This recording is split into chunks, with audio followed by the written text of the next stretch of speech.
Hey, David Brewster here with another episode of Breaking Chords, and this is an overview of Yngwie Malmsteen's Arpeggios. And I've had a lot of requests for Yngwie, and I'm definitely a big Yngwie fan. I've loved Yngwie since I was a kid. And, I started playing guitar because of Van Halen, and as soon as I heard Yngwie Malmsteen play, my jaw was on the floor. I'd never heard anything that fast and articulate and precise. And I've always kind of loved classical music, even when I was a kid, long before I played guitar. I would listen to classical music, and I guess when I made that connection between rock and classical, and I heard it distorted, coming from Yngwie's fingers, I was blown away.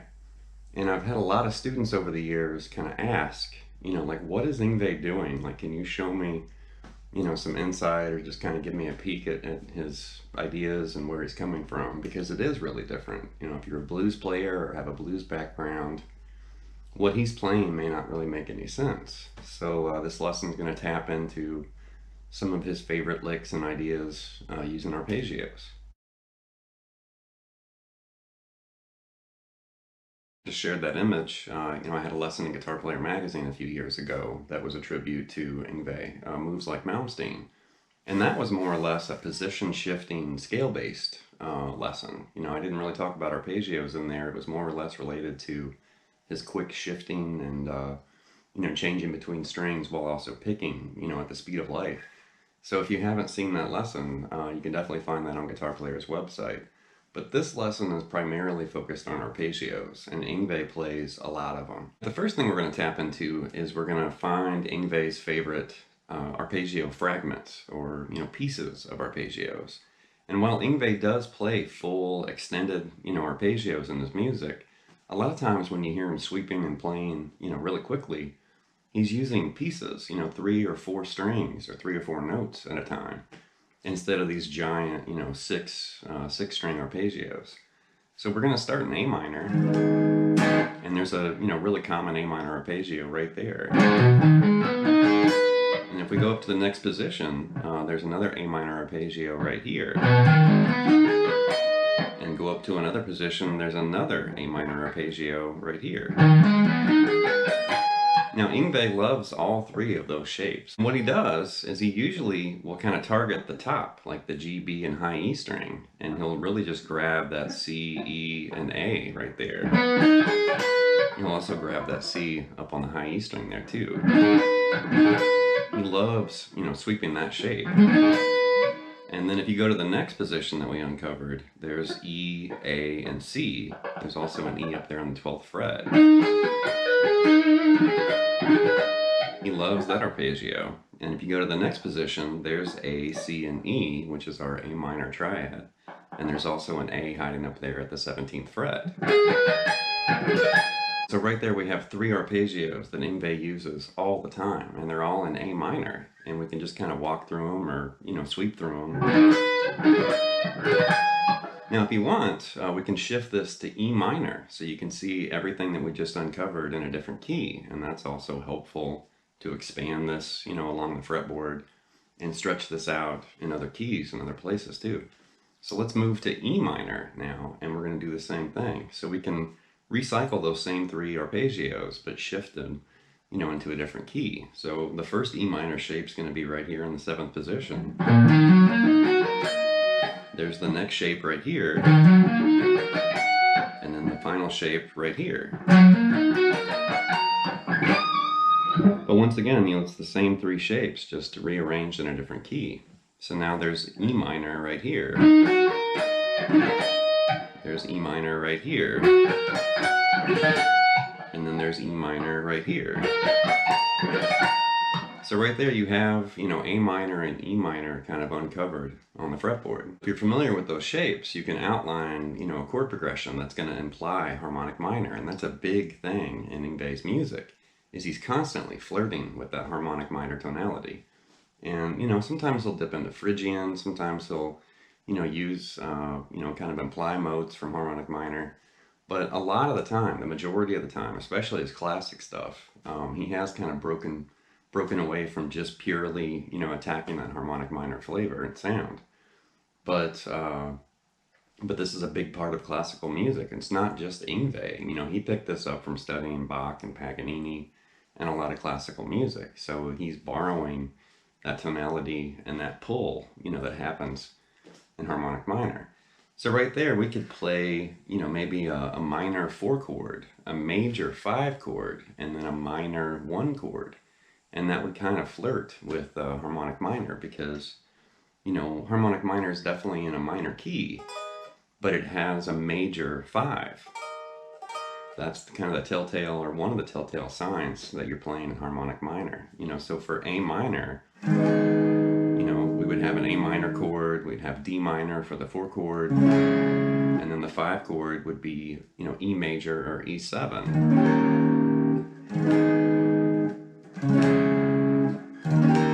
Very distinct sound, and you could play that with arpeggios. And right there I just played D minor. There's E major. And then I finished with A minor right there. Once you've seen the minor arpeggios and kind of map those out in A minor and also E minor, and then we also kind of briefly talked about, implying harmonic minor through just pure arpeggios, that D minor, E major, A minor progression is kind of hinting or flirting with harmonic minor. And it's really just that, that chord progression that's implied there using arpeggios. But one thing that Yngwie loves to do, and he does this all over the place, is he'll, target those arpeggios we just uncovered, A minor, and A minor. And interestingly enough, in a harmonic minor, the 7 chord, not the 4 chord or the 5 chord, but the 7th chord, that would be a G sharp diminished 7. And that would look and sound, something like that. Now, if we hit that chord and then resolve it to A minor, you can hear that resolution, the way it resolves back to the 1 chord. Very tense, but that's a very common sound, especially a lot of Baroque music and a lot of, the Baroque period in classical music. You can hear that a lot. Very common, cadence. But another interesting side to this, we already talked about, hitting the major 5 chord and then going back to the minor 1 chord, E7 to A minor. Well, one thing that's interesting, if you look at an E7 chord, think of the CCR, kind of bluesy E7 right there. And if you relocate, the root note right here, if we pick up this B on the high E string, check that out. It's 1 note away from G sharp diminished 7.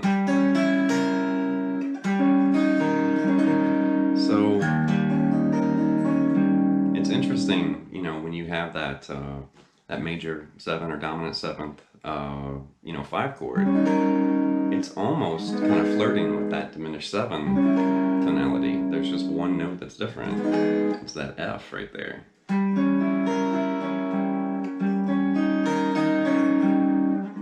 So Yngwie takes advantage of that. Sometimes he'll target the E7, sometimes he'll target that diminished 7.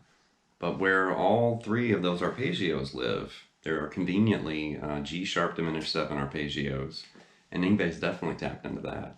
So that would be like this. And that's basically G sharp diminished right there. There's the root right there. And that just goes up in minor thirds. This is kind of using what I've nicknamed Yngwie's Highway.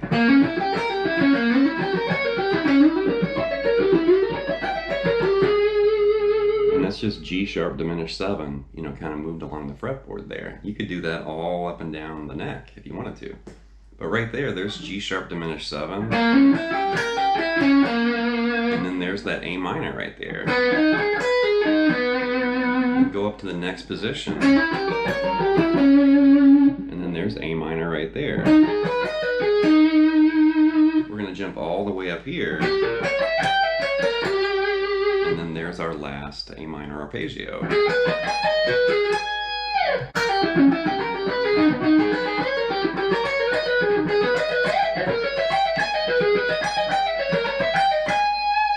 And there I was really just playing, the G sharp diminished 7 here.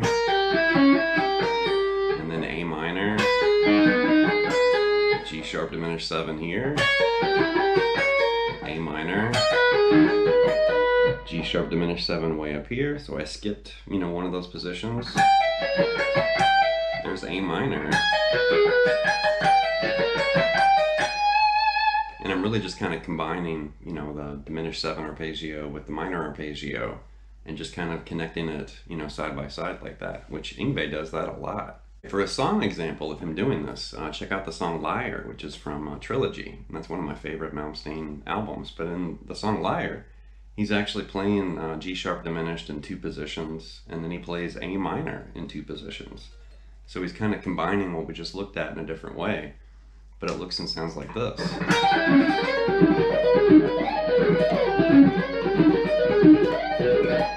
And there I'm basically playing, G sharp diminished. There's the next position. There's A minor. And then there's A minor.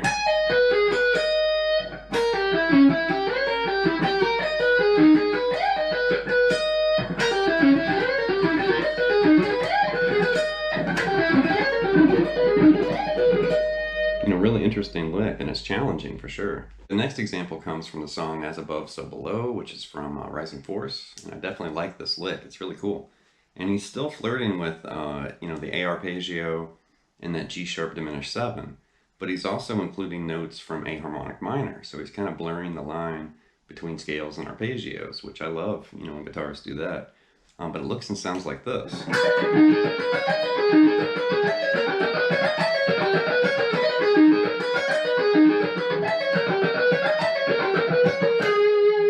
And there you can see we're basically starting with, the A arpeggio, A minor arpeggio. And there he added, the notes B and D. So he's kind of, borrowing notes from harmonic minor. And then here he's kind of flirting with, G sharp diminished 7. But then he includes notes from harmonic minor, like that G sharp right there. There he also grabbed that C and that E note too.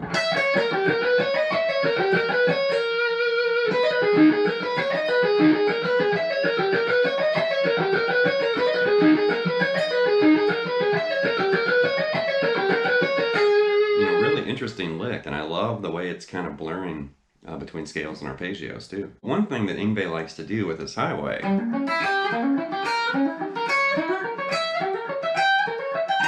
instead of combining it with minor arpeggios like we were talking about a second ago, sometimes he'll just grab the top 3 notes.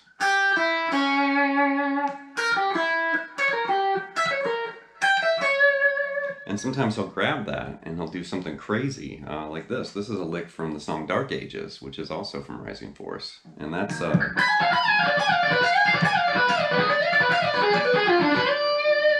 And there you can see we're just basically grabbing the top 3 notes from those arpeggios. And then he's also kind of, returning that 20th fret there. And then it introduces a slide, and then he's moving to a lower position. And then right there he's going to slide back up.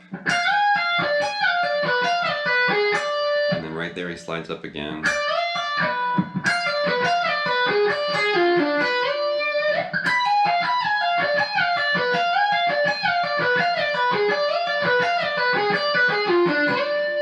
Really interesting lick, and a very, signature, kind of almost a trademark lick from Yngwie.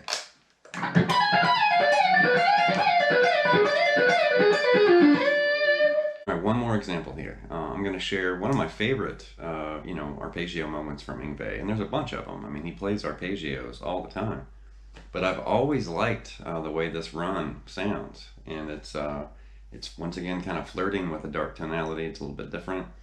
And it's kind of implying like an F sharp minor major 7 tonality, which is very unusual.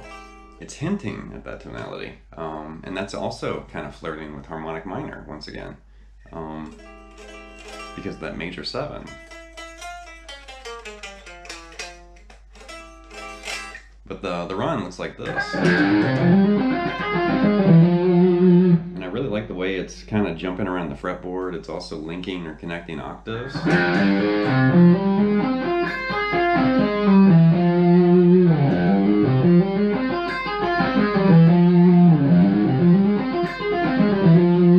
Really cool arpeggio. It's going to wrap this look at Yngwie Malmsteen's, kind of trademark arpeggios, or an arpeggio overview. And definitely for a player like Yngwie, he uses arpeggios constantly, all the time. It has been for decades. So, I mean, we could spend hours, if not days or weeks, just breaking down all these different things that he likes to do. And I find it very interesting to tap into somebody like him and kind of borrow or reveal, some of his secrets, and then I'll try to mutate it and bring it over to my world, or to my music. And that's the main thing I'm trying to do with, chord play and breaking chords and some of these, series that I'm making for this channel, is just exposing ideas, but then allowing you to kind of be free and creative and play with it, which that's when, original ideas, happen. And songs can be written, or licks can be exposed, and it's like, oh, hey. So it's kind of a different way of learning music and kind of practicing too. So anyway, leave some feedback and some comments. Please subscribe to Late Night Lessons, and I'll be back before you know what, more content and material. Thank you.